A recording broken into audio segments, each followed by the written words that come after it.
What if I told you that gravity works as nature's magnifying glass, creating multiple apparent images of the same object, and that what we see in the night sky isn't the true representation of our universe? Well, this phenomenon that keeps playing tricks on us is called gravitational lensing. To comprehend gravitational lensing, we first need to understand gravity. But what's gravity? Well, it's a consequence of the distortion of space-time. Massive objects create distortion in space the same way a bowling ball creates a distortion if you put it on a trampoline. On the other hand, light, which has no mass, follows those distortions. So when space is curved, light goes along these curves. So if this curved piece of glass can form a lens when it bends the light that goes through it, don't you think that a curved piece of space would do the same? Take for example, a massive object like a galaxy that would act as a lens between a distant light source and ourselves. This galaxy's gravitational force is so huge that it will cause the distortion of the surrounding space. Therefore, the light emitted by a distant source, such as a quasar, will deflect and form one or multiple apparent locations of the source. The lenses aren't just magnifying objects in the background, since not all lenses are perfectly shaped to do what a normal lens would.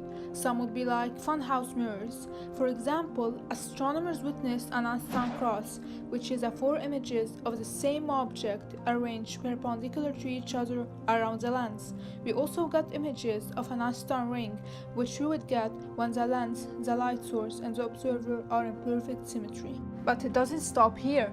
Gravitational lensing enables us to discover the characteristics of dark matter. Since dark matter doesn't interact with electromagnetic force, therefore it neither emits nor reflects light, but luckily it does interact with gravity. Thus, it deflects the incoming light and acts as a gravitational lens.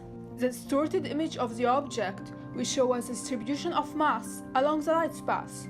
So all we have to do now is find the mass of all visible foreground objects, and what is left is presumed to be dark matter. This phenomenon also helps us locate exoplanets, since the light coming from the source will increase twice, not just once, in the presence of an orbiting planet around the lens. And wait, there's another trick. Gravitational lensing allows us to explore galaxies formed in the early universe, so we can say it can work as an enormous time machine. And who knows what other trick it might be also hiding away from us. Thanks for watching.